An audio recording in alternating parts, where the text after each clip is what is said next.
Okay, so just welcome to everyone to this network session. It's the 4th of May.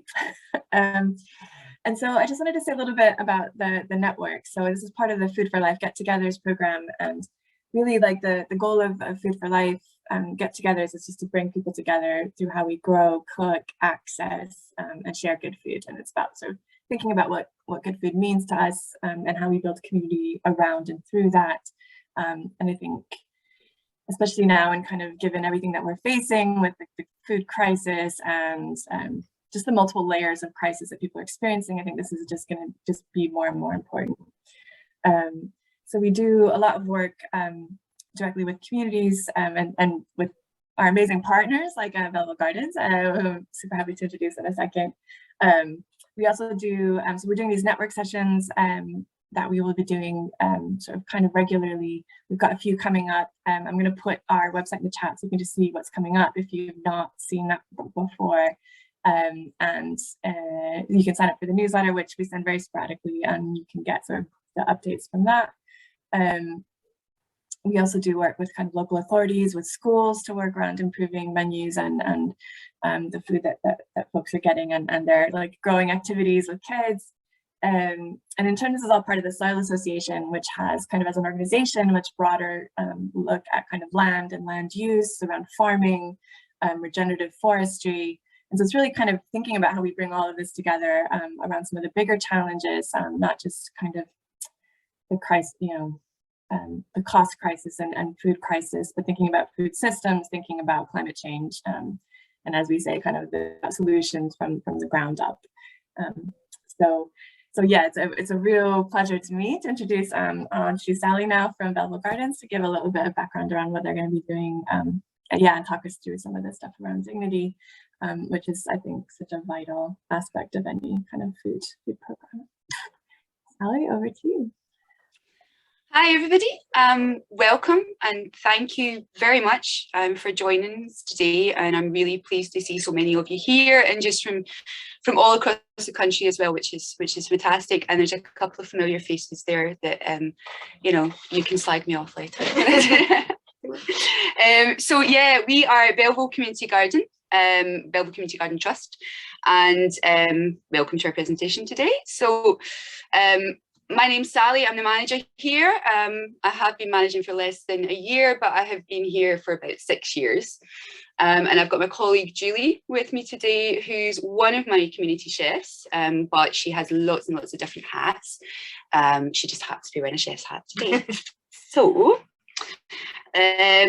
we are a community-led organisation, very much community-led organisation, and we're in Inverclyde on the west coast of Scotland, and we have quite a large site that was originally developed by a tenants association to prevent an area of social housing that had been brought down and becoming derelict and becoming a sort of a place of ill repute, if you will. So that was developed in 2014.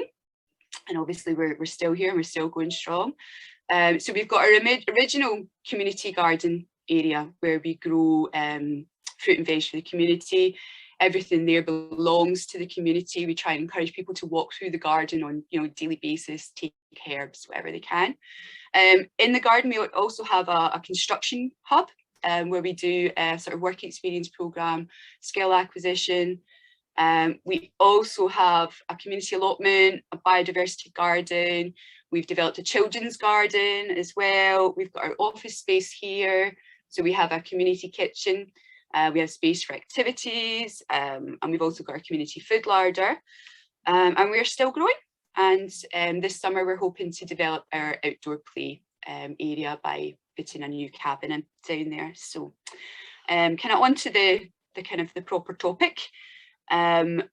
We have chosen to talk about dignity today. It's a really important topic for us, but it's not always on the table. It's not always at the top of the discussion. I think we're going to bring up a lot of things that a lot of people are going to relate to today, and it's about tying them all together and having that conversation.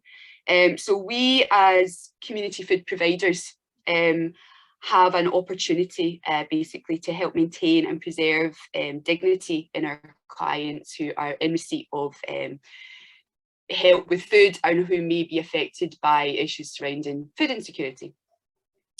So we in Inverclyde, we are actually in one of the most deprived areas of Scotland. Food insecurity in our neighbourhood is exceptionally high, and it's ever growing with all these compounding issues that just keep coming. And I appreciate that food insecurity in any community at the moment is a growing issue, and is something that we really need to be looking at ways that we can support this. And as I've already mentioned, as community food providers, we have a kind of unique position to play there. We do only have a small part in the system, but we have quite a power there. Just to kind of clarify, we do not consider ourselves experts on the topic of dignity. We're sort of very much, I would say, at the start of our journey. I don't know where everybody else here is as well. That's something that we're hopefully going to find out throughout the day. So we're looking for lots of idea sharing, best practice. We really just want to start this conversation so that we can learn from it ourselves, basically. In saying that, the information that we are using today comes from Nourished Scotland, who I do really consider one of the leading experts in this situation. So they have done extensive research on this subject, and they've got inputs from so many different stakeholders. Hopefully I'll get to put the link to the Nourished Scotland toolkit in the chat box, which is essentially what we're using today. And if you're not familiar with it, I would really encourage you to get familiar with it. There's so many different activities that you can do to start that conversation with your own team, and to start developing your own policies and your own kind of understandings and sort of base kind of standards around preserving and maintaining dignity. Okay. Before we go into the PowerPoint, I appreciate that everybody's already been writing in the chat box, introducing themselves, and it's absolutely fantastic. When I have a chance, I'll go right through that. I'm sure there is so many projects here that there's so many opportunities, I think, for us all to learn from each other, and to sort of, yeah, it's going to be wonderful. But before we go into the PowerPoint, could everybody please put in the chat box a word, or maybe just a couple of words, that to you represent what dignity means to you, just so that we can try and kind of get a picture of where everybody's at, where everybody's sort of understanding is. And hopefully what we'll do is we'll take that information to the chat box and we'll put it into a word cloud or something that can better represent how we feel about dignity. So if everybody could just, I'll sort of, if you guys do that, and I'll sort of get up my sheen scaring screen and sort of, you know, make sure that I'm on the right place in my presentation like that, and I'll just give you a wee second to do that. Why is that? Oh, I need to put share on there.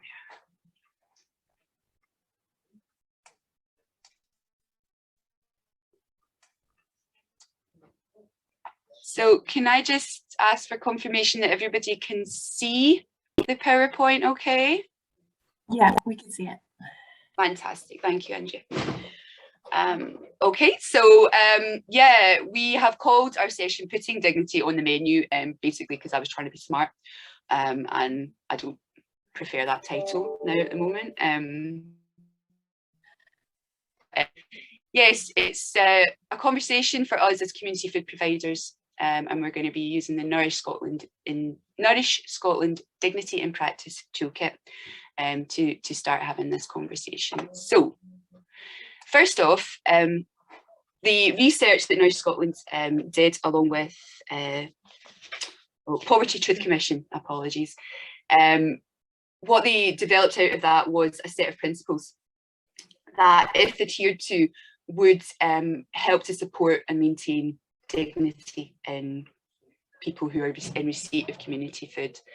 And these 5 dignity principles, we're going to go through each of them individually, and just sort of go into a wee bit more detail about them. And then I'm going to have Julie kind of critique us for how we perform against that, and we can have a wee kind of conversation about what sort of different elements we could change there. Okay, so the dignity principles themselves are firstly a sense of control, able to take part in community life, nourished and supported, involved in decision making, valued and able to contribute. So there's no rocket science there. It's all kind of perfectly understandable. And as I say, all this has involved people who have experience of food insecurity and of the community food systems. So check my time. I'm okay for time. And Gia's going to keep an eye on me for time. Just apology if I think I'm going too slow. I'm going to speed up and then I'll slow down, and I do apologize. You bear with me. We'll get there. Okay, so the first dignity principle is a sense of control. So what we mean by that is, what control do people who are involved with your project have over what they eat, where they eat, when they eat, and with whom they eat. So,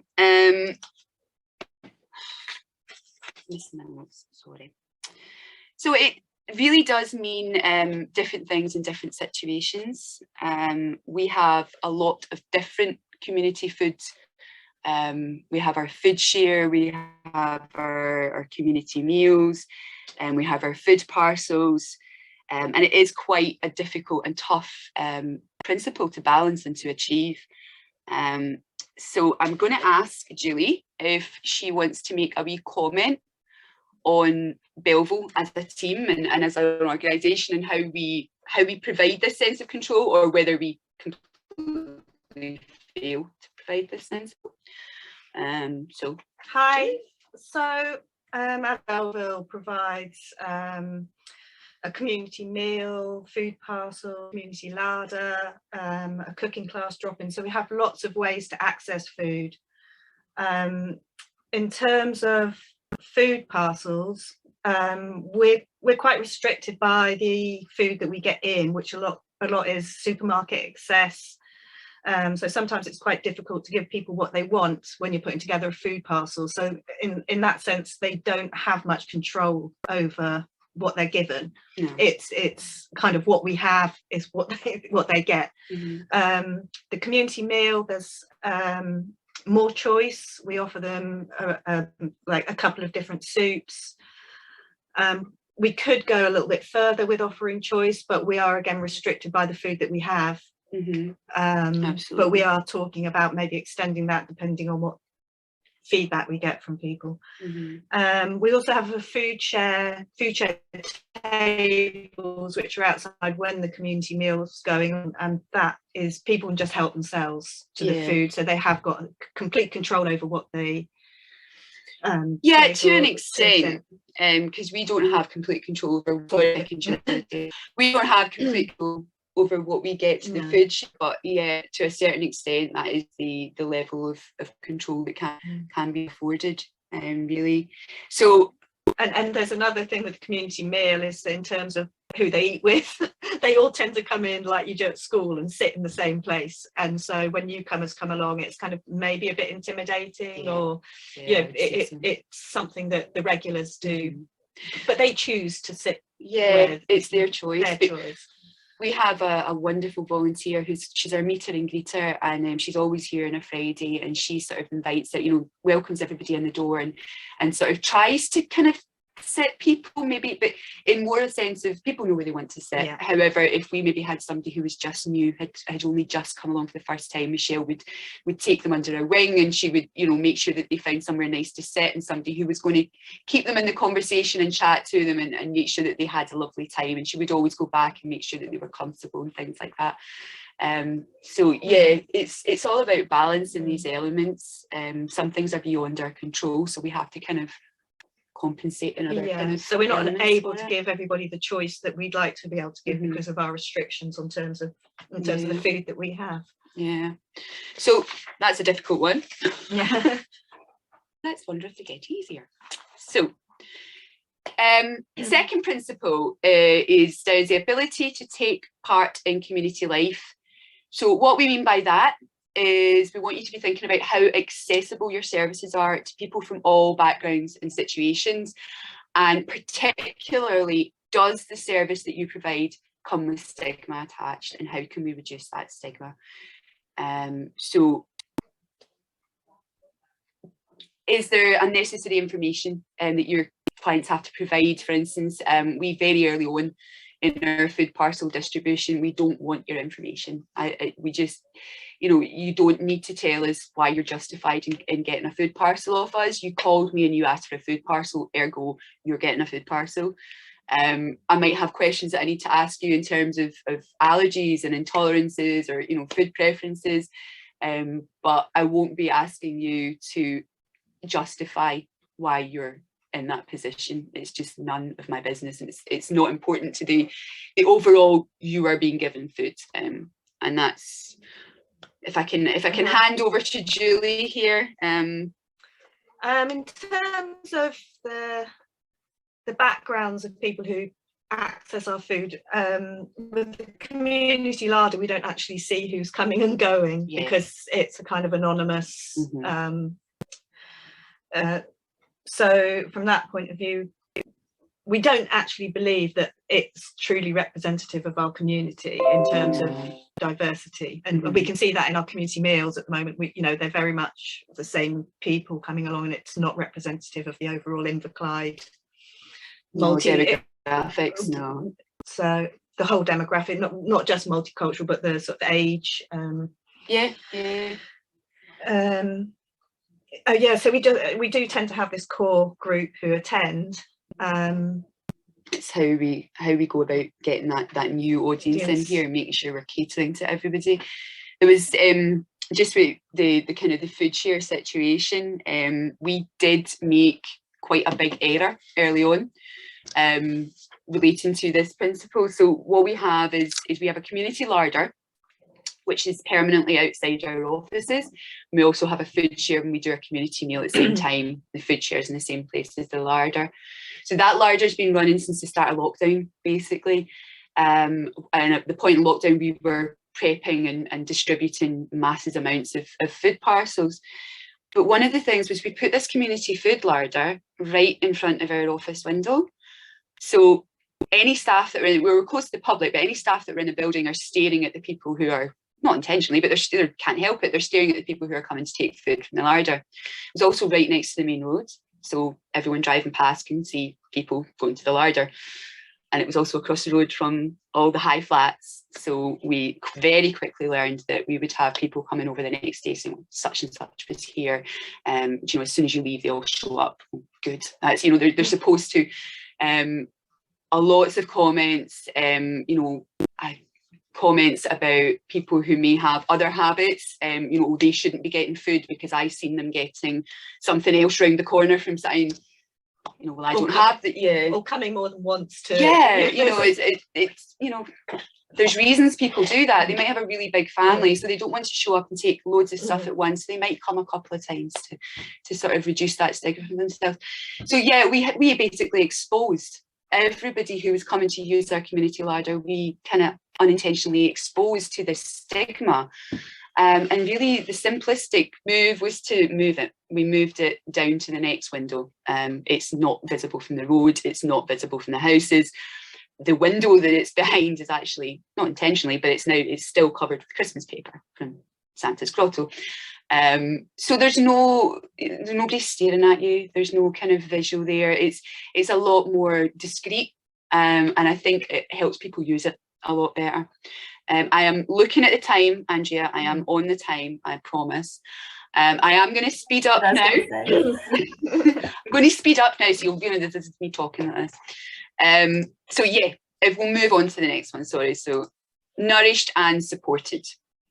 So this is just really asking, does your project support people to choose nourishing, fresh food? Now, this sort of comes down to your staff's knowledge when you know what to do with ingredients, what advice to give when you're giving people food out, what you're preparing for your community meals. And again, there's difficulties there. when you're dealing with particularly supermarket excesses and things like that. We used to get a massive big bag of cakes every Friday morning and have to put cakes out on all the tables because it's waste food and you've got to use it, and it's not really the best food that we could have been giving out to people. You do find that around a lot of celebrations as well, you do tend to get high volume donations of not the best quality food. But then, do you know what? We're all allowed a treat, you know, and if it's Easter, give out the Easter eggs. That's just about. Right, Julie, if you want to make a wee comment on that, and I'll try well, and we shut up. tend to focus on plant-based food, which cuts out a lot of problems, you know, with, say, halal meat or pork, or immediately you haven't got that issue. It's also, you know, discussions about waste food from an environmental standpoint.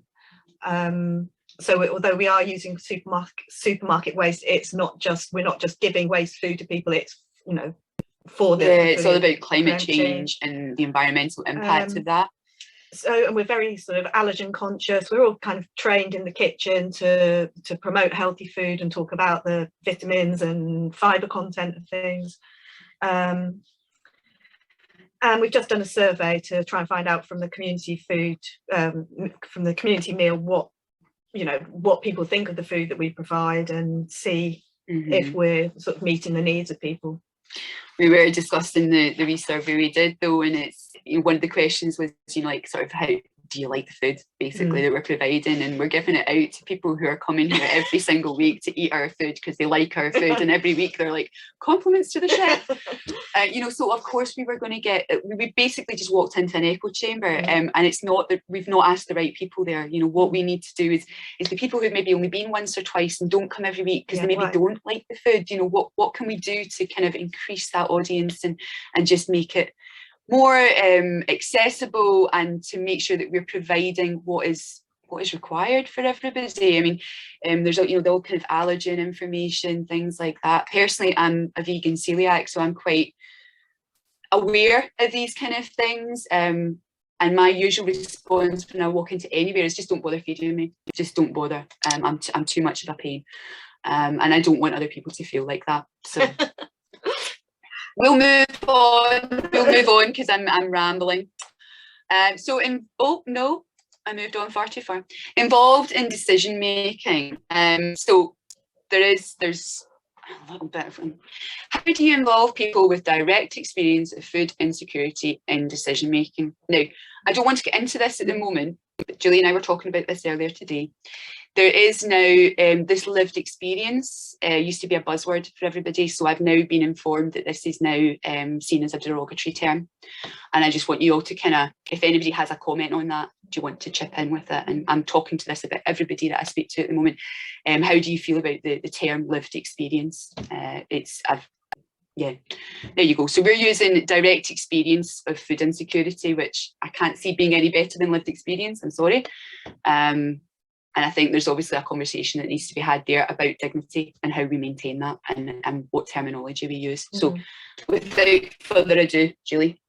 In terms of the people who access our food making decisions, we've recently, as we just said, we've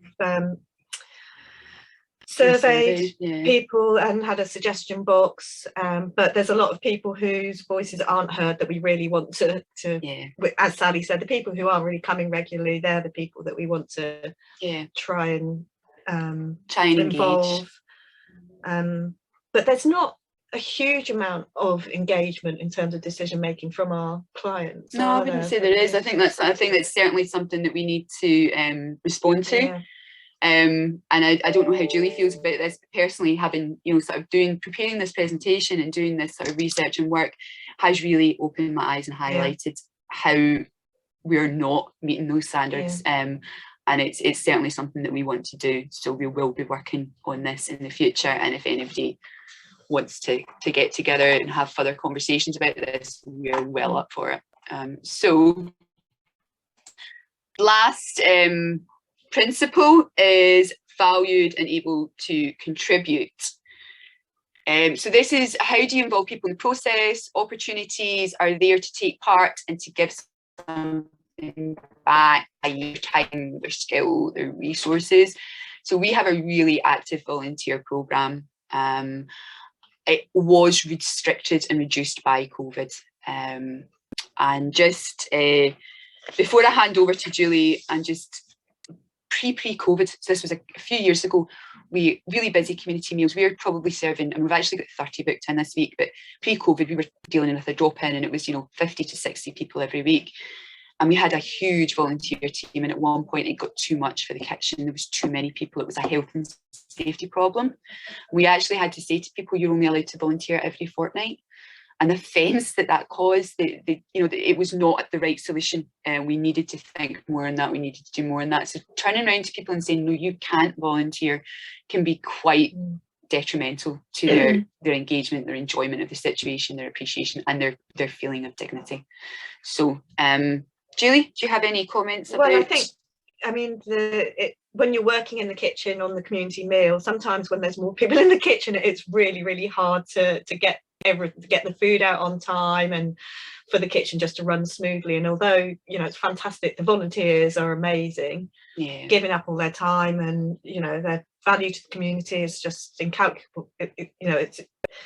But it's as Sally said, having too many volunteers in some situations can be quite difficult, and you don't want to cause offence to people. And I think the most important thing for me is as you said, it's that their value is just incalculable. And people need to know that. So your volunteers need to know exactly how important they are to the situation, and how their enjoyment and engagement of it is what's perpetuating it.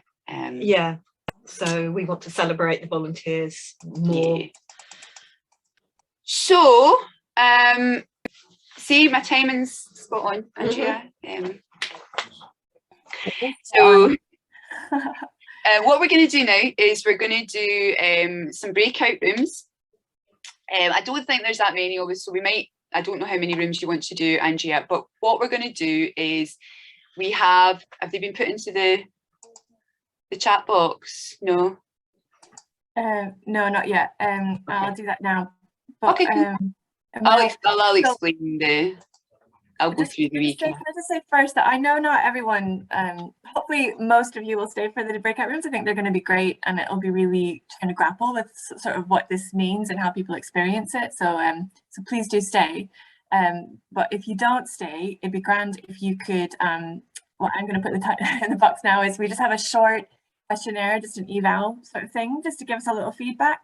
So it'd be amazing if you could just do that really quickly. It's very quick. So I've just put that in the chat box. And then if you are going to go, it'd be great if you could go, kind of after, at some point soon. So when we break people up into, it just helps with the breakout rooms to make sure that everyone sort of has people in their breakout rooms. But and then we'll see sort of how many we get. We'll probably do 4, I think. Okay, so I think Andrea's going to paste some statements into the chat box, scenarios effectively. So these are all statements that have been made. They're all from Nourished Scotland's toolkit, and they've all been made by individuals who are actively involved in community food, and they're from real people, basically, with real comments. So in your breakout rooms, you're going to be asked which of the dignity principles does that statement relate to. So we want you to identify which principle it relates to, and then identify whether it is enhancing or I've forgotten the word, undermining somebody's dignity. And if you could maybe give that a score from 1 to 5, so with 5 being dignity is upheld, 1 being it's completely undermined, and to identify which of those principles, it might be more than 1 is the other thing. So it's a lot of these statements I would put down for various of the principles. And then also consider it briefly, if you can consider what could have been done to fix that situation. Just really, really simple things like what I was talking about earlier, just moving our larder down 2 windows effectively solve that kind of situation. So hopefully you're all going to go into breakout rooms, and hopefully every room will have either Claire or Andrea or myself and Julie in it, so that we can just sort of kind of help the discussion along, basically. Afterwards, we'll come back together, we'll have a kind of group discussion about it. So if we can all sort of make sure that we've got somebody that's wanting to report back, basically. And it's not me, because my throat's going. I've had too much talking. And we also, if we've got time at the end, what we'd like to do is have a kind of group discussion and to start our charter, basically. So the idea being that we're going to develop Belville's charter on dignity, and it will be available and prominently displayed in our offices. So we just want to start that process today and just sort of have that kind of conversation. Let's make up a mock charter that would suit us all. Let's see how we can kind of phrase this. And it's really, really simple things like, you've got your principle, a sense of control, and then what we want to do is have a statement that supports that. So we support people to, etc. So how are we doing with the breakout rooms? I'll put the I will, up on screen at the moment. I'm going to create them now, so you should just be taken automatically to a breakout room. There is, randomly pick the statements, folks. There's no randomly pick through the list. If there's ones that particularly interest you, do as many, go in depth, or just do brief kind of descriptions of all of them, whichever prefers. Yeah, and you should be able to see the quotes in the chat as well, so those should follow you to your breakout room. But hopefully this all goes very smoothly. I'll see you soon in one of them.